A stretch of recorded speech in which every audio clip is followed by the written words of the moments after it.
इस वक्त हम खड़े हैं जनपद जालौन के महातवानी गांव में। महातवानी गांव में एक औषधि पौधा यानी कि नेपियर घास, मूल रूप से थाईलैंड की ये घास है और इसका जनपद के महातवानी गांव में इसको बोया गया है, रोपा गया है और इसकी फसल भी मेरे सामने तैयार है। इस फसल को किया है यहाँ पर तैनात पशु चिकित्सक डॉक्टर एस के सचान ने। जी हाँ, डॉक्टर एस के सचान, जिन्होंने इस बुंदेलखंड में इस उपलब्धि को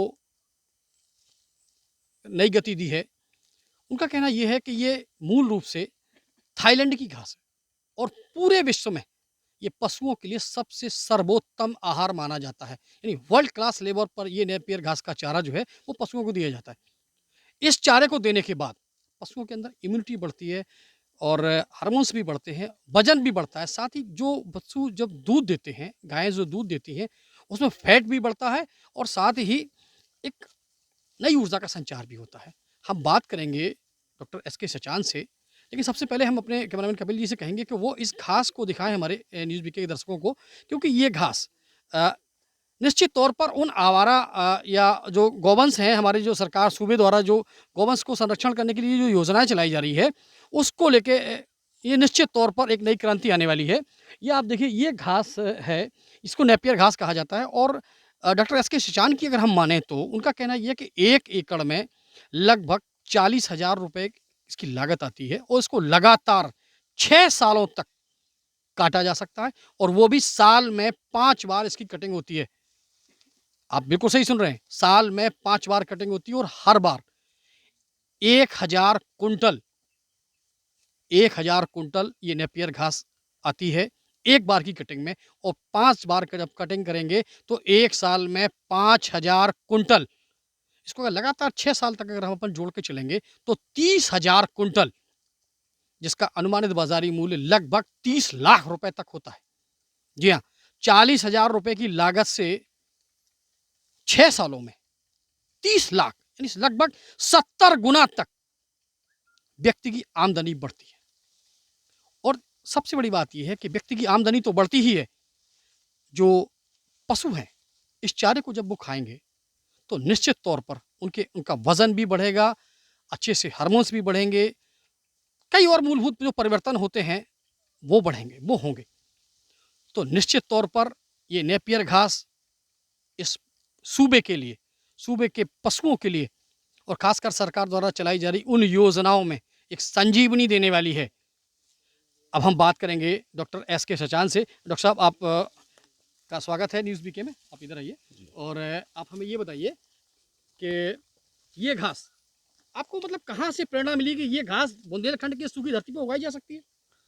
एक्चुअली जब यहाँ पर गौवंश का संरक्षण किया गया जी गौ आश्रय स्थलों में, जी तो वहाँ पर हमने पाया कि पशुओं का जो हम धनराशि तो दे रहे हैं, जी लेकिन उनका भरण पोषण नहीं हो पा रहा है, केवल सूखे चारे पर रखे जा रहे हैं। जी वो कमी यहाँ के लोगों की नहीं है। जी कारण ये है कि यहाँ शुरू से ही इस बुंदेलखंड में जी पशुओं को हरा चारा खिलाने की परंपरा नहीं रही है। जी इस वजह से यहाँ उगाया भी नहीं जाता है। जी तो हमने सोचा कि बहुत सारे हरा चारा हैं, ऐसा कोई हरा चारा मिल जाए जो वर्ष भर चले, जी बार-बार उसको बोना ना पड़े। जी तो उसमें मुझे नेपियर घास के बारे में पता था, जी इसके बारे में हमने सर्च किया, इसका सबसे अच्छा जो नस्ल है, ब्रीड है, जी वो कहाँ से मिल सकती है। तो मुझे सर्च करने के बाद पता चली ये थाई घास है, थाईलैंड से जी इम्पोर्ट की गई है हरियाणा में। जी वहाँ से फिर ये डिस्ट्रिक्ट हरदोई में लाई गई है। जी वहाँ पर मैंने कई बार विज़िट किया, उसके बारे में जाना समझा। उसके बाद यहाँ पर अपने ब्लॉक नदी गाँव में जी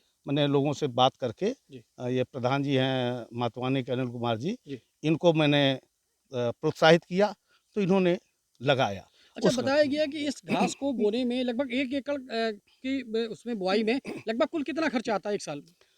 जी, इसमें 1 साल में मान लीजिए 40,000 40 से 42,000, क्योंकि इसका जो मूल जो लागत है, जी वो इसके बीज की है। जी बीज क्या है? कलम। जी ये कलम द्वारा रोपित किया जाता है, जी इसके डंठल से कलम निकाली जाती जी है। 1 एकड़ में 11,000 कलम जी लगती है जी और ये 11,000 कलम जब हम यहाँ पर मँगाते हैं मौके पर, जी तो ये 40,000 रुपए में जी आएँगी, यहाँ पर पहुँचेंगी। अच्छा, जी हाँ। तो एक बार रोपित करने के बाद ये कितने सालों तक काटा जा जी सकता है हाँ। और साल में जी कैसे हाँ। कटता है? जरा पूर्व से बताएं हमें। जी हाँ। ये कलम लगाई जाती है 2-2 फीट की दूरी पर, जी। पेड़ से पेड़ की दूरी, लाइन से लाइन की दूरी। जी। अब इसकी कटिंग की जाती है, साल में 5 बार कटिंग करते रहते हैं, हर बार इसमें कल्ले ड्यूढ़ा आते जाते, ड्यूढ़ा बढ़ते जाते हैं। जी। तो इस तरीके से पूरी जगह घेरता चला जाता है जो बची हुई जगह है। जी। तो 6 साल में 5 साल में ये पूरा जगह घिर जाती है, जी। तो 6वें साल इसकी कटिंग ले सकते हैं। जी। लेकिन उसके बाद यदि हम कटिंग लेते हैं जी। तो इसका प्रोडक्शन कम हो जाता है क्योंकि जगह पूरी भर चुकी है। जी। इसलिए 6 साल बाद इसको खत्म कर दिया जाता है। इसके बाद दोबारा नए खेत में बोएँ, फिर इसके बाद लेते मतलब रहें। एक बार बोने के बाद 6 साल तक जी लगातार हाँ। इसकी कटिंग की जा जी सकती है। हाँ, जी हाँ। तो लगभग 1 साल में कितनी आमदनी हो जाती है किसान को? अब सर लागत 40,000 के जी बाद? हाँ, लागत 40,000 के बाद इसमें औसत इसका उत्पादन है 5,000 से 8,000 क्विंटल प्रति वर्ष, जी। और साल में 5 बार काटी जाती है। जी। तो उस हिसाब से अगर इसमें जो चारा जाता है, लोग सप्लायर वगैरह हैं जो देते हैं, तो ये खड़ी फसल इसको ₹100 प्रति कुंटल की दर से ये इसका पैसा दे देते हैं, खरीद लेते हैं, जी। और इसके बाद चारा कट के जाता है, तो उस ₹100 ही मान लेते हैं। जी। तो उस दर से साल भर में मिनिमम माने 5,000 क्विंटल पैदा हो रही है, जी। तो 5 लाख रुपए हो गए साल की इनकम के। 1 साल के 1 साल 40,000 रुपए खर्च करने के बाद 5 लाख रुपए 1 साल की इनकम होती है जी, एक जी, किसान की, जी, जी, जी। और लगातार 6 साल तक काटा जाता है। हाँ, तो 5 छक्का 30 लाख तो हो ही गई। 30 लाख रुपए मिनिमम है ये। मिनिमम है ये। हाँ, जी हाँ, इससे चूँकि इसका 5,000 क्विंटल से बढ़ते-बढ़ते उत्पादन आगे की कटिंग में जी। लगभग दोगुना तक, 10 लाख दोगुना तक, तक। जो 10 लाख तक जाता है। तो मतलब कहीं न कहीं 40,000 रुपए अगर एक किसान अपने उसमें रोपित करता है, खर्च करता है, जी। तो उसके बाद 6 साल तक अंत तक आते-आते लगभग 30 लाख से भी ऊपर जाएगा उसका जी हाँ, मुनाफ़ा। जी हाँ, अवश्य जाएगा। चूँकि हमने बताया ना कि इसमें 5,000 क्विंटल ये मिनिमम पैदावार है, तो 5 या 8,000 कहीं न हाँ कहीं जी। यहाँ पर बुंदेलखंड के साथ-साथ सूबे में जी। जो जानवर हैं या जो गौवंश हैं, संरक्षित गौशालाएँ हैं, जी, उनमें अगर इसका नियमित अगर वहाँ पूर्ति की जाए, जी। तो गौवंशों का संरक्षण भी सही से हो सकता है और किसानों की आमदनी भी लगभग जो है 70 गुना तक जा सकती है। जी हाँ, जी हाँ। और इसके लिए जो हम लोग प्लान किया है जी। अपने सूबे में जिलाधिकारी महोदय से के साथ चर्चा करके, जी। तो ये तय किया गया है कि हमारे यहाँ जितना गौवंश संरक्षित है, जी। उसके सापेक्ष हम लोग लोगों को प्रोत्साहित करके कम से कम उतने उसके सापेक्ष इतने एकड़ जो है इसकी रोपाई करवा दें, जी। अब से लेकर के अगस्त तक, जी। ताकि अगले साल जितने भी संरक्षित गौवंश है उसको इसका हरा चारा पूरा चारा मिलता रहे। अब हरा चारा की बात आती तो ये भी बता दें कि एक गौवंश के लिए अगर गौशाला में कितना चाहिए, जी। खिलाना चाहिए, तो हम लोग न्यूट्रिशन के हिसाब से देखते हैं। जी। तो जो पशु का शारीरिक भार हो उसका 2.1% ड्राई मैटर चाहिए, वो भी जी। पौष्टिक ड्राई मैटर। जी। हमारी गौशालाओं में जो भी पशु संरक्षित हैं उनका औसत भार 150 किलोग्राम है। जी। तो इसका 2.1% होता है 3 किलो 150 ग्राम।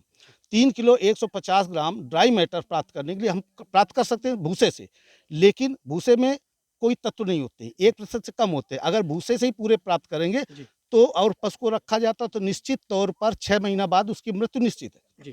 तो हम ऐसा नहीं कर सकते, तो पौष्टिक देना चाहिए। पौष्टिकता के लिए हम क्या करते हैं, अगर हमने नेपियर का चारा तैयार किया है, तो इसको देंगे तो 2 किलो सूखा चारा कोई भी हो सकता है, पुआल हो सकता है, पुआल का है, ज्वार का है, बाजरा का है या भूसा, मटर और चना जिसका भी भूसा जी। हो, ये 2 किलोग्राम, और इसका 3 गुना जी। सैद्धांतिक हिसाब से जी। इसका 3 गुना होता है 6 किलोग्राम। 6 किलोग्राम इसी सुपर हाइब्रिड नेपियर का चारा कटा है उसमें मिला देंगे।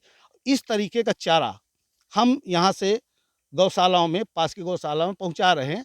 अब इस समय इस तरह का बना बनाया पशु चारा 8 किलोग्राम प्रति गौवंश प्रतिदिन की दर से नियमित रूप से जिन गौशालाओं ने शुरू किया पहुंचा पा रहे हैं, और उसके भी लागत मूल्य आ रहा है, पहुंचता ₹3.75 किलो, ₹375 क्विंटल में गौशाला तक पहुंच रहा है।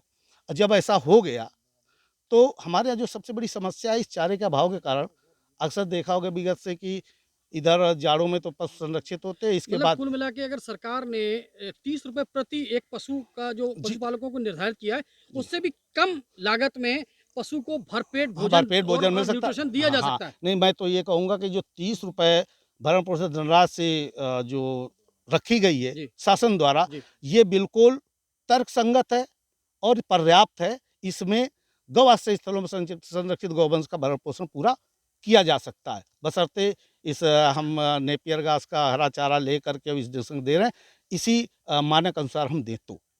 ये थे हमारे साथ डॉक्टर एस के सचान जी। उन्होंने इस नेपियर घास के बारे में विस्तार से जानकारी दी और उनका कहना ये भी था कि यदि सरकार द्वारा जो तय मानक हैं 30 रुपये प्रति गौ पालक को दिया जाना, प्रतिदिन के हिसाब से जो दिया जाता है, उसके मूल्य से भी कम लागत पर अगर इस घास को उनको खिलाया जाए तो निश्चित तौर पर उनका ह्यूमन जो वजन भी बढ़ेगा, प्रोटीन भी बढ़ेगा और अंदर जो हार्मोन्स हैं वो भी डेवलप होंगे और साथ ही गौवंशों की भूख और अव्यवस्थाओं से होने वाली मौतों को भी टाला जा सकता है। आप बने रहिए हमारे साथ, क्योंकि खबरों से सिलसिला यहाँ भी खत्म नहीं होता। आप देख रहे हैं न्यूज़ वीके, मैं हूँ आपका अपना देवेश।